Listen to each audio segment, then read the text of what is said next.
Welcome back to episode 3 of 6 Feet Away, the social distancing show where we're usually more, but never less than 6 feet away. And boy, do we have an episode for you today. I am so excited to share this episode.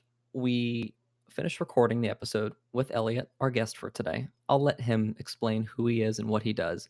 But we were so ecstatic for having this conversation that even after we ended doing the podcast, we were still chit chatting for about another 20 more minutes. It was great. I had a great time. I feel that this podcast episode is so informative, and both Alex, you and I, we both had so many questions that we were asking him, just drilling him with questions, and he was just answering them. Super informative. Yeah, and he also mentioned a lot of great resources. So we've linked those to the description should you want to check those out further. But I think, talking about the science of COVID and the science of medicine today was really important. So I hope you get a lot from it. Now, without further ado, ladies and gentlemen, please grab your seats, grab some snacks, sit back and enjoy, and let's get into it. I'm Alex. I'm Anthony, and this is 6 Feet Away.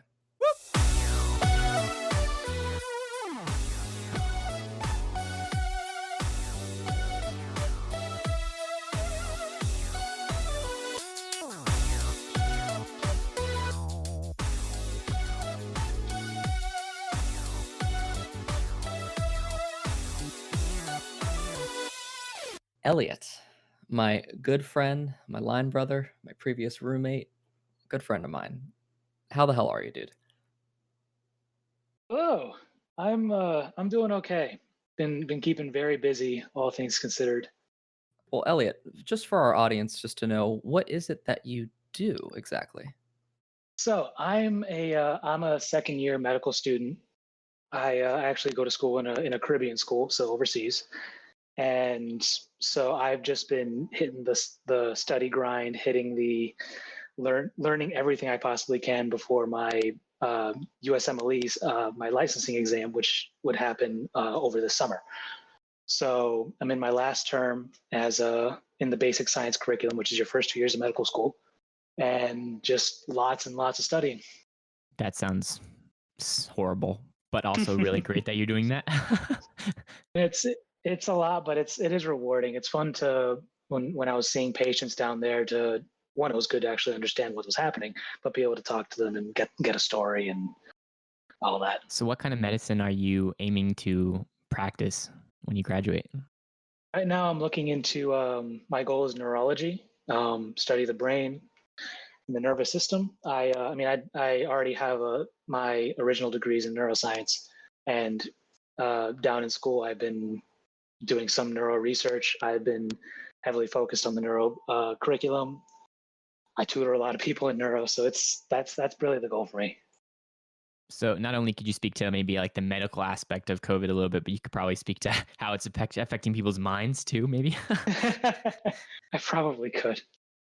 Elliott, I got a question for you.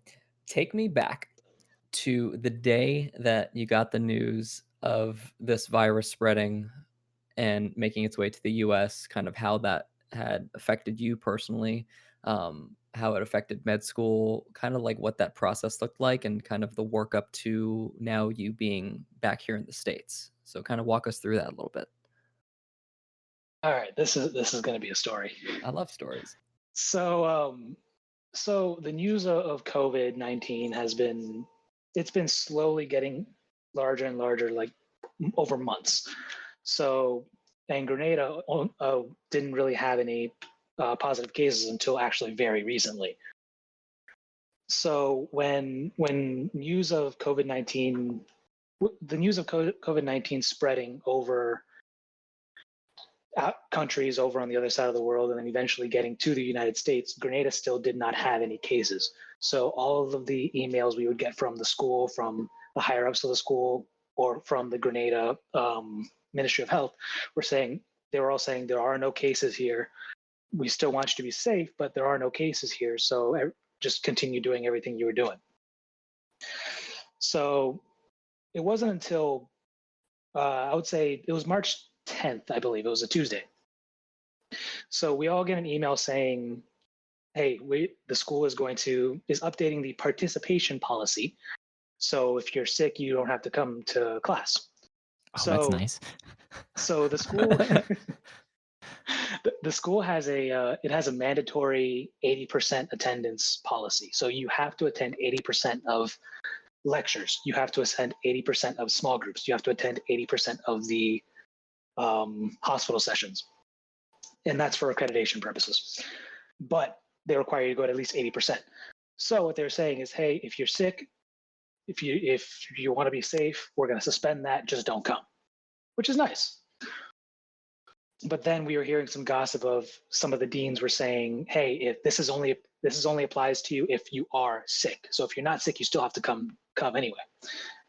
So the next day, the March 11th, we get a clarification email saying, hey, this is for everybody. This is at noon. Get an email saying, hey, this is for everybody. If you don't feel like coming to class because you want to be safe, don't come to class.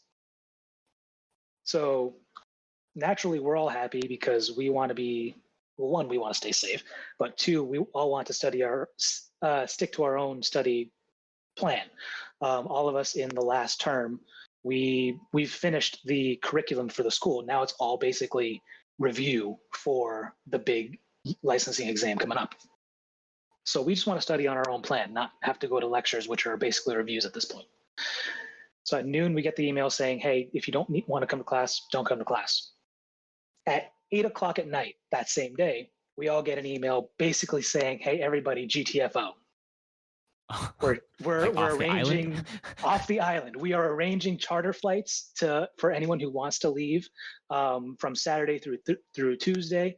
These flights are going to be no charge to you. The school is paying Wow. for them.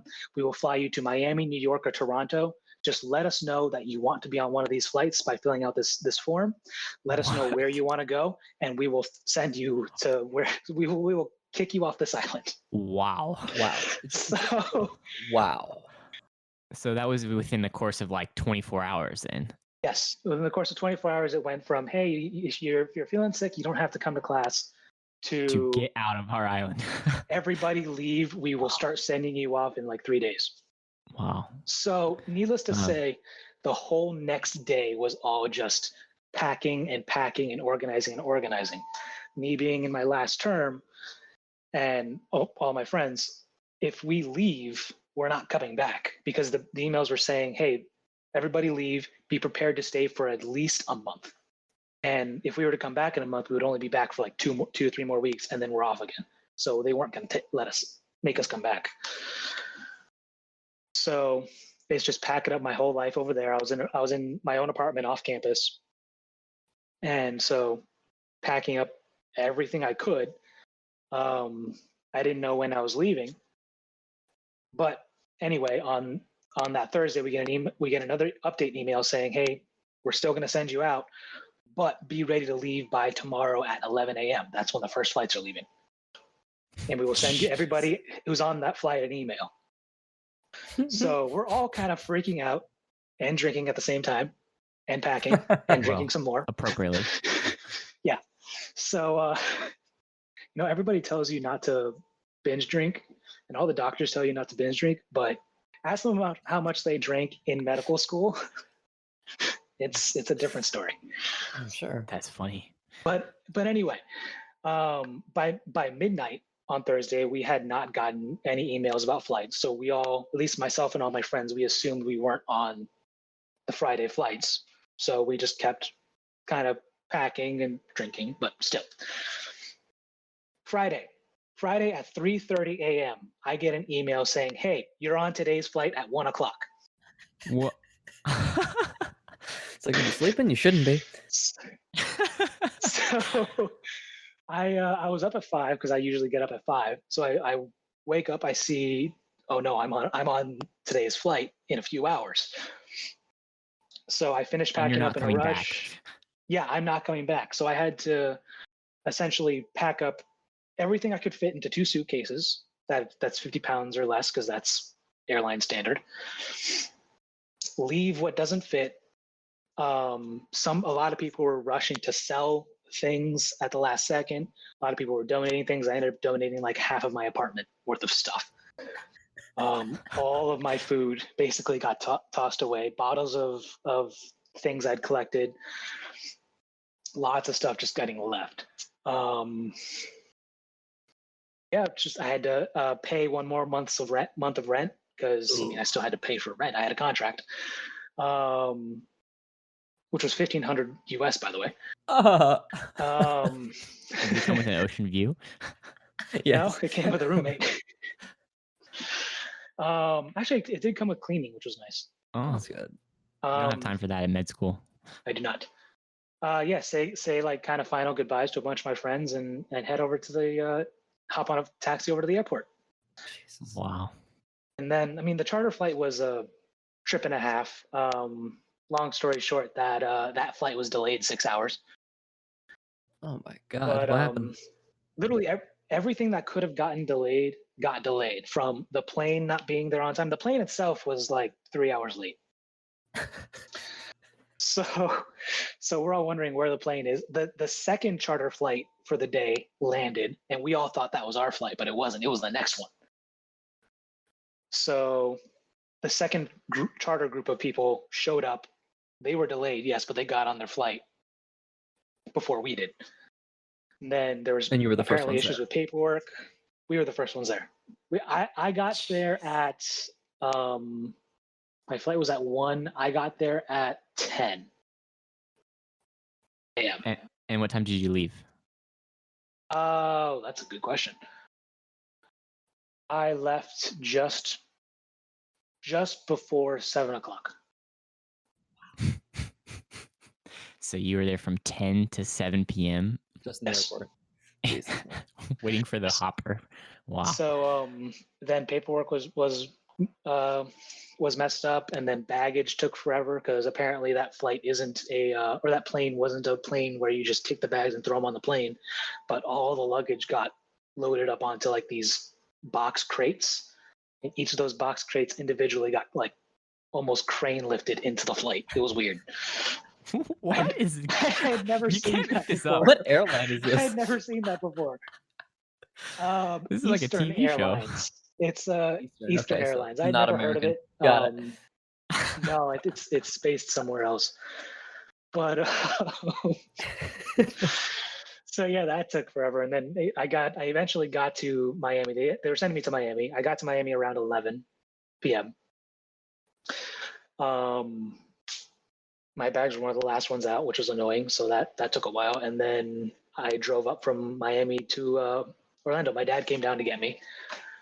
But needless to say, because we were so delayed, he was just kind of stuck hanging around the Broward, Miami area from 4 when I was supposed to get there till like 11.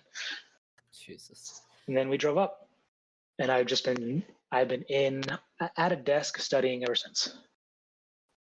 I actually haven't left this desk. I barely left this desk. So when are your exams scheduled for, and how are you taking them now that you're back home? All right, so the school has switched to online classes.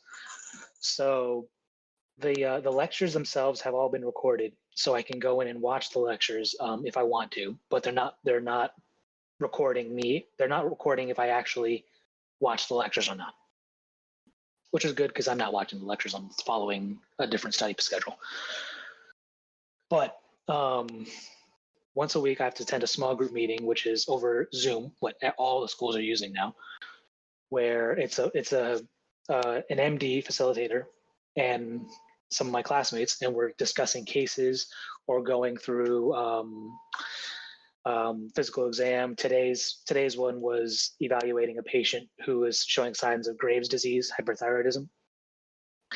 So we were doing that.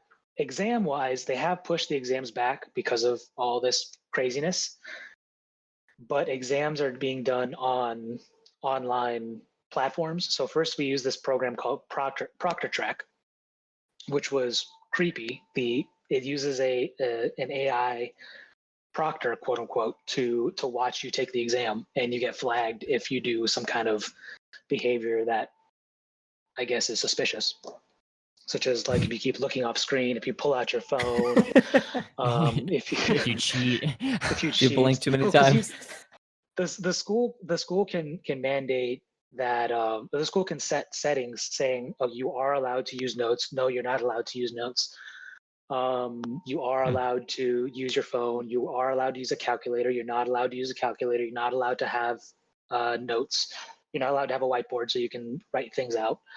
Down to the point where they can mandate you are allowed to eat. You're not allowed to eat during this exam. So we did that, and it was kind of annoying because they didn't let us use calculators or scrap paper on an exam that had math on it, like cardiovascular and renal and pulmonary equations. But they didn't make the test that bad anyway.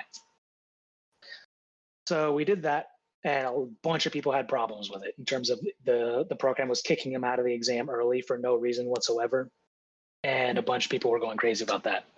Well, I'm sure all the amount of software problems that people are having, and you're having a bunch of people do it all at the exact same time. Yeah, just a Yeah, boatload of issues. the like 700-800 of us that are in our class right now, yeah, Wow, all taking the exam at the same time. they spaced it out into thirds. So like a third of the class started at 10 a.m., a third of the class started at 10:10 a.m., and a third of the class started at 10:20 a.m. Wow. So I don't know how much of a difference 10 minutes made, but it didn't. That's what they did for that last exam. It was last week.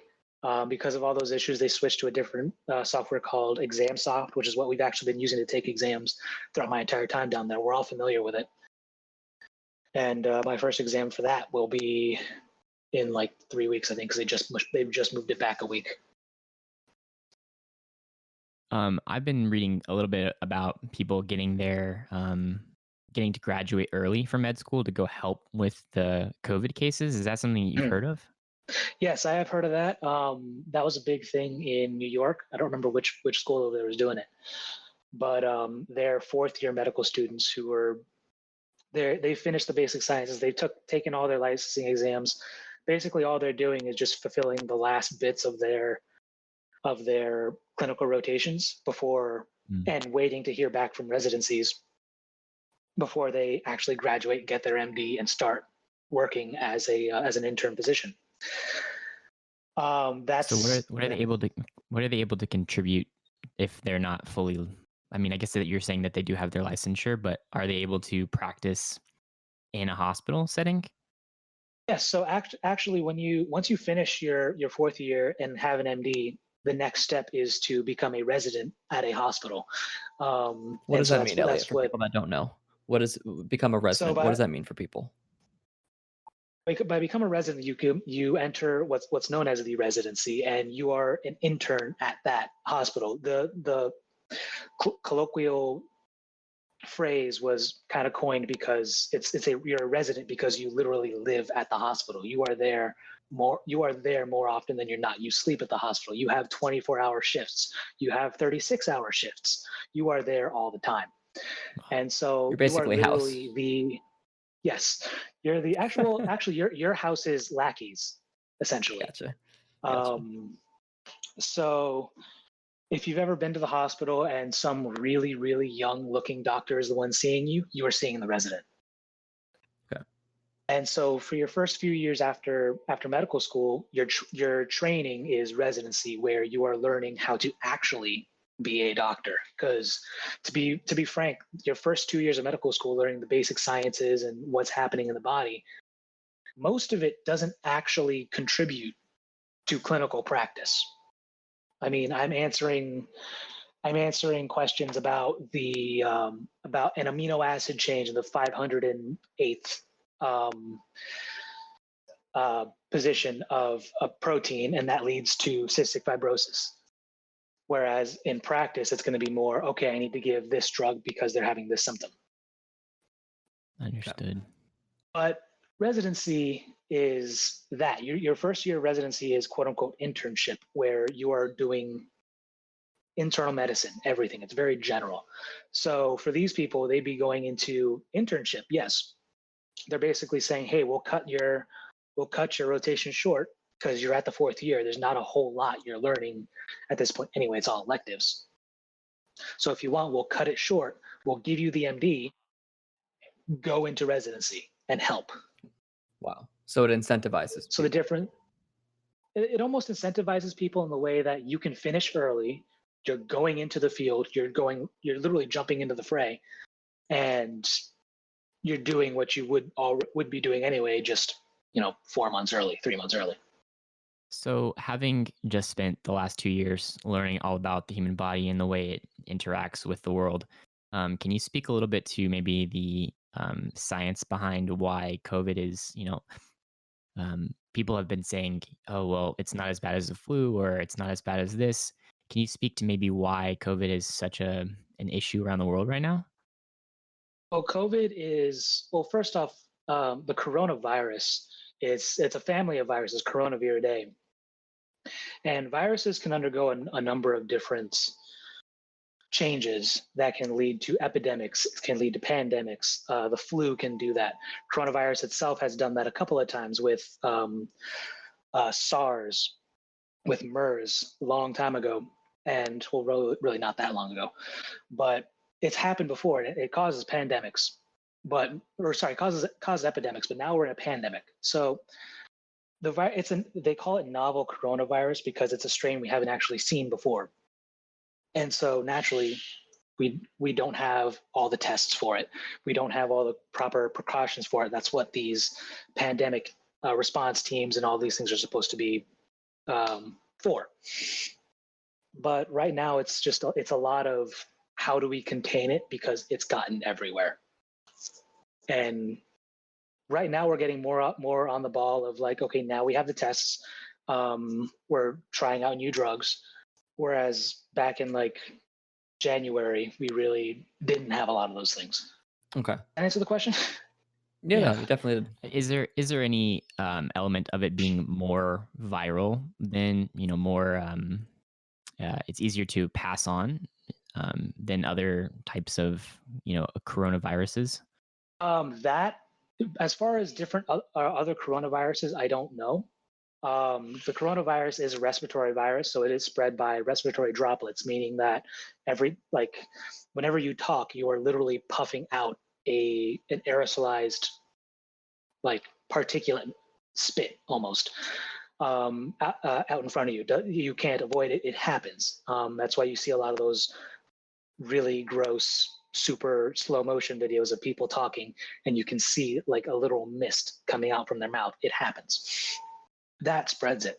Coughing spreads it. Sneezing, that kind of stuff. That's why they always tell you to sneeze into your shirt or into your elbow, not into your hand. And to stay 6 feet away. And to stay 6 feet away. So you're and so yeah, when you're talking, that aerosolized mist can only go so far unless it's like windy or something. But that's why they tell you to stay 6 feet away, because generally you shouldn't be able to take in those respiratory droplets from that far away. So, Elliot, I have a question. If you can answer this, that'd be lovely. And this kind of piggybacks off of what Alex is saying, and maybe asking too. Is why is this particular strand of coronavirus so detrimental to us?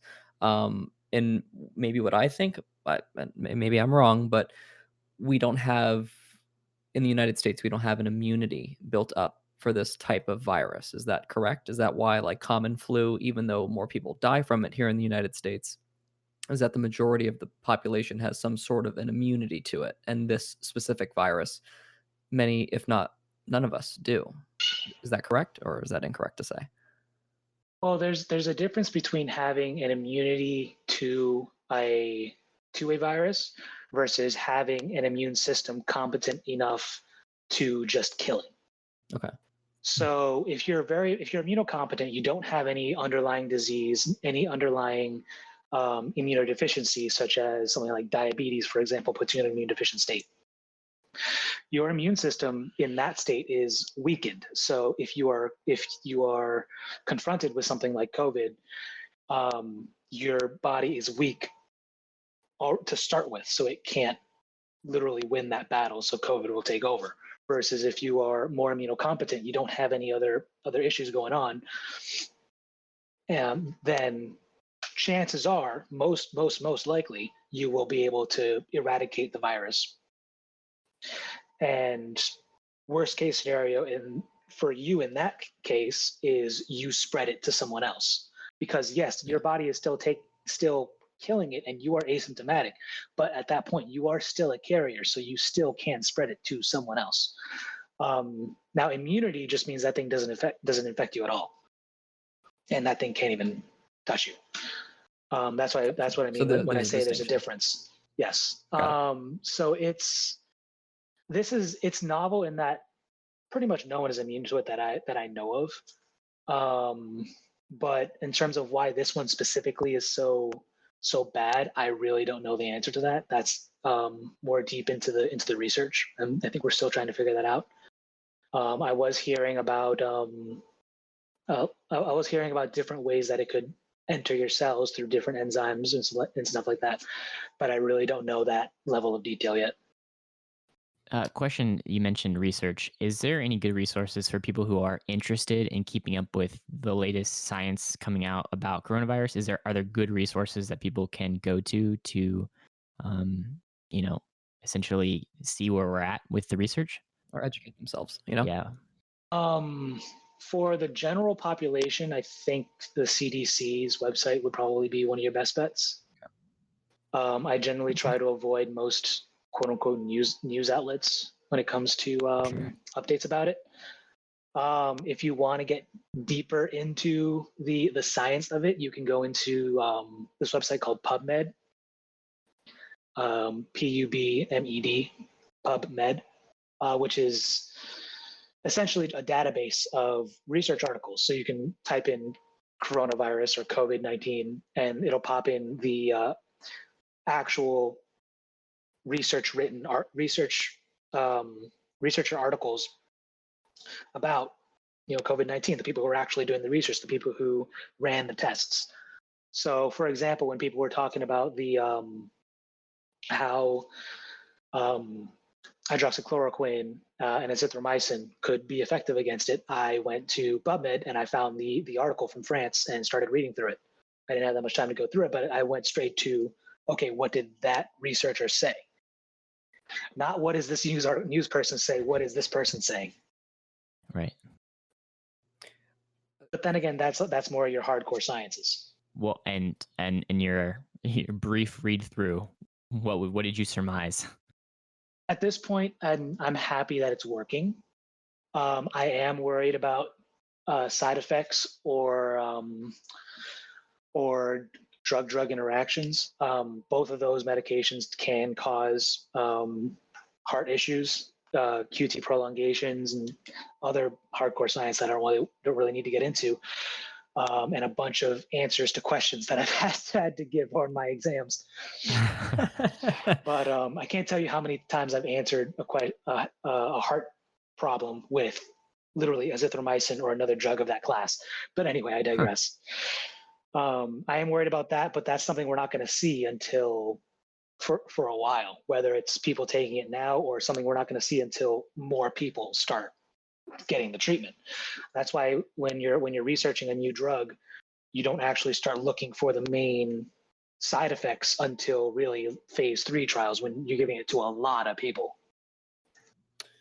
Yeah, can you kind of like maybe talk about a little bit how that works? Because I know for some people, they've heard of this drug that they want to start incorporating or having human trials, but like the process and how that works. Like if people believe or like if a recommended drug that it's not a guarantee that it'll work, but people have seen positive results from it, like what does that process look like for saying, hey, let's get this drug out to millions of people so that we can give it to them and they're cured? Like what does that process look like? Because it's not just as simple as that.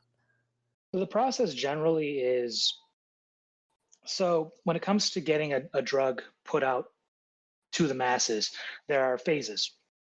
So there's preclinical phase and then phase 1, 2, 3, 4. Preclinical phase is your like lab bench, petri dish, animal studies. So you're testing, first off, you're making the drug is preclinical. You're being able to actually synthesize it and make sure what you have in this pill is that drug. You do some animal tests, make sure it's doesn't kill the animals. Um, and then you're approved for human trials. So that's right then you're entering phase one. Phase one, you're seeing humans, or you're testing on humans. So first and foremost, when you're testing it on humans, it's a small trial, less than 100 people. You're basically testing: is this drug safe? So in other words, will this kill you? So you're not going to take this drug and give it to 1,000 people if 90% of them are going to die. Does that make sense? Yes. So that's phase one. So phase one, does it work? Is it safe? Phase two, once it passes phase one, obviously, you're going to give it to more people, over 100, usually about 200 to 300 or so. Now you're testing: does it actually work? Does it do what we wanted it to do? So phase one, is it safe? Does it Phase kill you? two, does it work? Essentially. Phase three. And that's good. It's keeping it in layman terms. It's good. No, it's good. Phase three is, again, much, much larger. You're looking at thousands of people at this point. So here is when they start comparing this new drug to what's already on the market. Is it better or is it worse than what we already have? Is it better? And by the drug we already have, they're comparing against the gold standard of whatever you're trying to treat. So yeah, you're basically saying, is this better or is this worse than what we already have? The goal is for it to be better, obviously. And you are starting to see some side effects come out in phase three because you're giving it to thousands of people. So it's not really until you start giving it to thousands of people that you start seeing these side effects come out, because generally a lot of these side effects are happening, 3% or less of people. So it's not until then that you really start seeing some of these come out. And then after phase three is when you get FDA approval. So FDA approves it, it can go out on the market. So once it goes on the market, it enters phase four, quote unquote, which is called post-marketing. And a drug is always in phase four. And it's constantly being reevaluated of, can this drug stay? Is it still working? Are there any additional side effects that we didn't see before? Are there really rare side effects?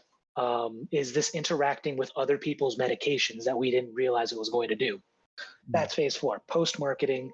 It stays in there. This is out for the general public. So those two drugs that have been mentioned a lot in the news, where are they in phase four at this point then? Yeah, both of these drugs are already out that we've had. We've all had azithromycin before. That's a Z-Pak. We've all had that for almost everything from our pediatrician. But anyway, the other one, chloroquine, that one's a malaria drug. It's an anti-malaria drug. Far less people take it, yes. Yes, it is safe in terms of its use for prophylaxis for malaria. But then again, it's not given all the time. Like there's other drugs given for prophylaxis as well. I don't know if we know about the interactions between chloroquine or azithromycin. I don't know if it's been evaluated at this point. The FDA would love to go through the trials and expedite it as much as they could, but at this point, it's kind of did it work for some people? Cool, let's give it to everybody, because at this point, it's kind of a panic situation. Or not really panic, but like panic was a terrible word. But this is we need to treat these people now kind of deal. Urgent. Right. Time is of the essence. Urgent. That's the word I was looking for. A little Urgent. safer. Yeah. Yeah, because I think a lot of people are at this point now where they're just about ready to try anything that they think might have some sort of better, help or resistance to this virus. Yeah.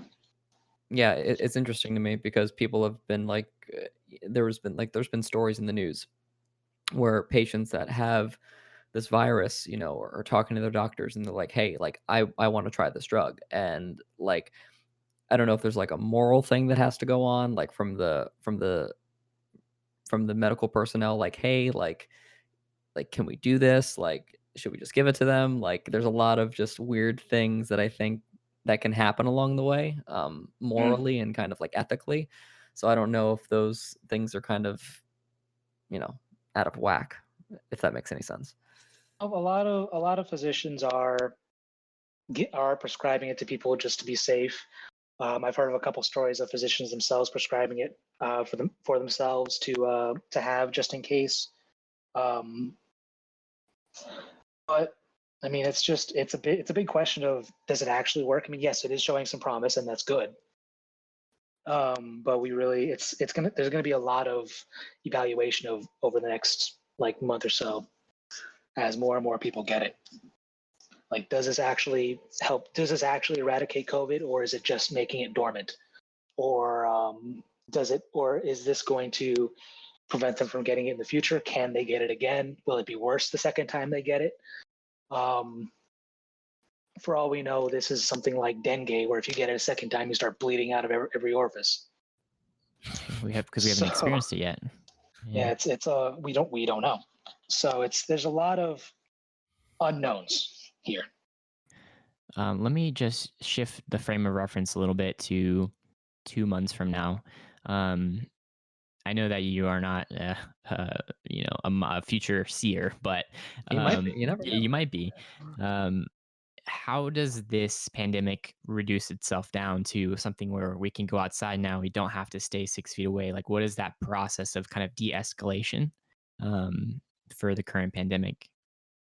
I think at this point they're just working on trying to control the spread in terms of the that curve that everybody talks about of number of people who are getting infected. Once that starts to plateau and less people are getting infected per day or per week or something, then I think they'll start looking into, okay, we can start loosening up um, some of the restraints or lifting some of these stay-at-home orders. Because right now the idea is that if we all stay home, then if I stay home, then I can't give it to someone else if I had it, And you can't get it. and I can't get it, which is so the general idea. Some countries are going the route of letting everybody do whatever they want, and They call it like mass immunity, like have I people get it as yeah, quick as possible. I don't know if they're trying to do a herd immunity type deal, or if they're just trying to make it so that everyone who would get it just gets it and they can treat them. I have no idea. I don't want to what's the word, speculate on that, because I don't know if it would work. I don't know what would be the best thing here. I think we're all just trying to figure something out. No, it makes sense for sure. Maybe I'm just not naive. Naive's not the word I wanted to use. Uneducated, maybe. I gotta think of the right word. But what I'm trying to say is, for individuals that have this virus or maybe are asymptomatic, and let's say they're now clear. They show no signs of the virus, and they have antibodies that are built up for this. Like, is it not realistic to look at these individuals, maybe kind of like study them and like see if there's some sort of like antidote or treatment that's made, or is there just a lot of variables that just keep that from happening? That's going to happen.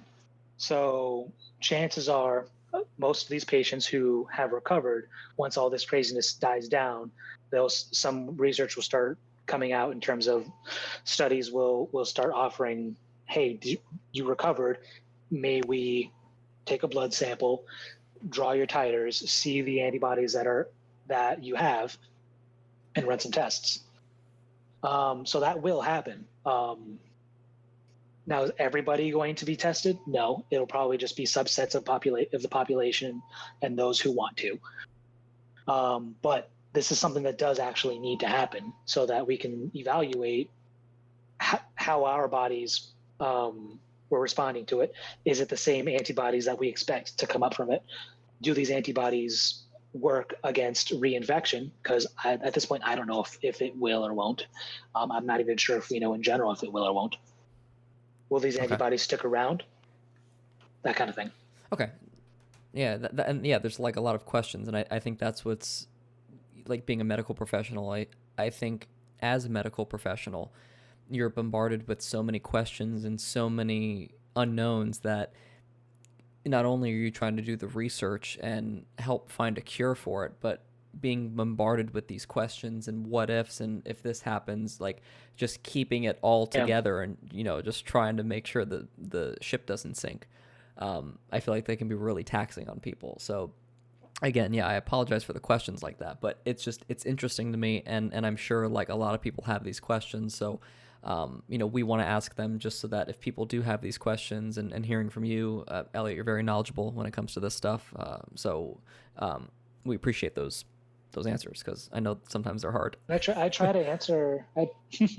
I'll try to answer what I can. I mean, I am no expert. I mean, yes, I'm in medical school, but I don't know a lot of this new stuff coming out now. I'm still trying to get down some of the curriculum I'm doing for my stuff.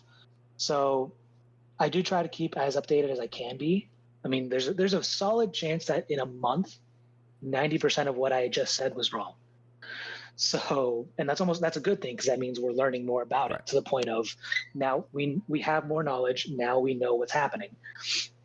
So I almost want to be proved wrong in terms of that means we're advancing. Yeah. I also think it's okay, to say I don't know.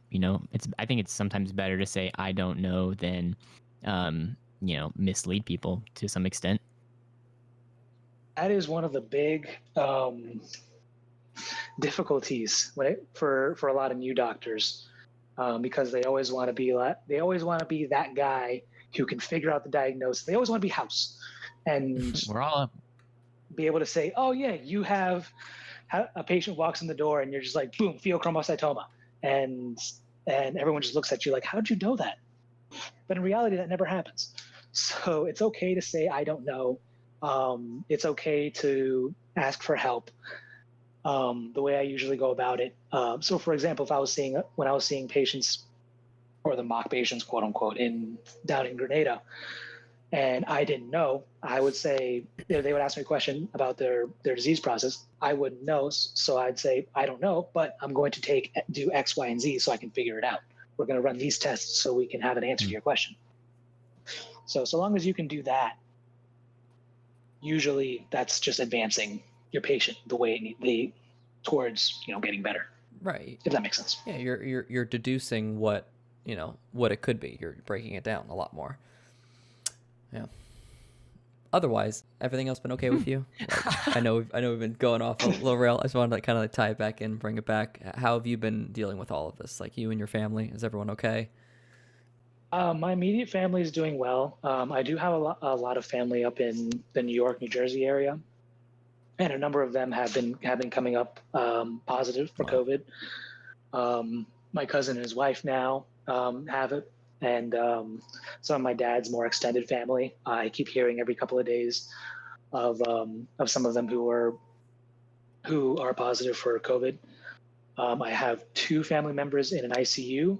Jesus. And I think I have a couple in New York, and I have 2 in I believe they're in Puerto Rico.